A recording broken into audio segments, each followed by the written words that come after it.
മുംബൈ ഇന്ത്യൻസിന്റെ സ്വന്തം മലയാളി മുത്ത് CSK വിറപ്പിച്ച വിഘ്നേഷ് പുത്തൂർ.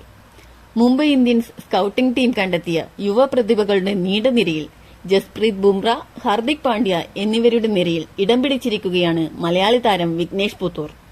2025 IPLന്റെ ചെന്നൈ സൂപ്പർ കിങ്സിനെതിരെയുള്ള മുംബൈയുടെ ആദ്യ മത്സരത്തിൽ 24-കാരനായ ഈ റിസ്റ്റ് സ്പിന്നർ ശ്രദ്ധ പിടിച്ചുപറ്റി. ആദ്യ 3 ഓവറുകളിൽ തന്നെ 3 വിക്കറ്റുകൾ വീഴ്ത്തി. ക്യാപ്റ്റൻ ഋതുരാജ് ഗെയ്ക്വാഡ്, ശിവം ദുബെ, ദീപക് ഹൂഡ എന്നിവരെ പുറത്താക്കി വിഘ്നേഷ് തകർപ്പൻ പ്രകടനം കാഴ്ചവെച്ചു. കുൽദീപ് യാദവിന്റെ മാതൃകയിൽ ഇടംകയ്യൻ റിസ്റ്റ് സ്പിന്നർ വിഘ്നേഷ് പന്തെറിയാൻ ഭയപ്പെട്ടില്ല. കേരളത്തിനായി സീനിയർ ലെവൽ ക്രിക്കറ്റ് ഇതുവരെ കളിച്ചിട്ടില്ലാത്ത ഈ യുവതാരം അരങ്ങേറ്റ മത്സരത്തിൽ കാലിടറാതെ നിന്നു.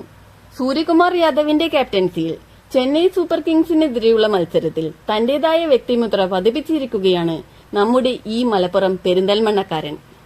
ചെന്നൈ സൂപ്പർ കിങ്സിന്റെ ഹോം ഗ്രൗണ്ടിൽ 2ാം ഇന്നിംഗ്സിൽ ഇമ്പാക്ട് പ്ലെയറായാണ് രോഹിത് ശർമ്മയ്ക്ക് പകരക്കാരനായി വിഘ്നേഷ് എത്തിയത്. ഇനിയും ഇതുപോലുള്ള പ്രകടനങ്ങൾ ആവർത്തിച്ച് ഭാവി ഇന്ത്യൻ ടീമിന് നല്ലൊരു മുതൽക്കൂട്ടാവട്ടെ.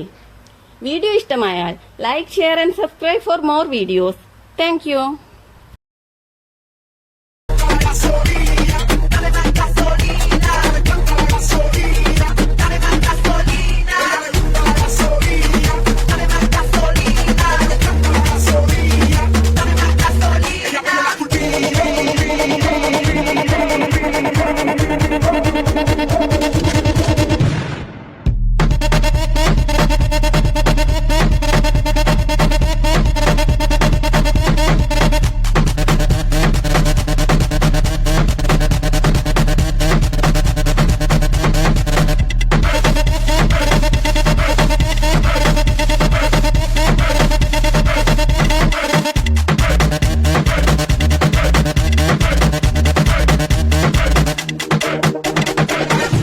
Soria.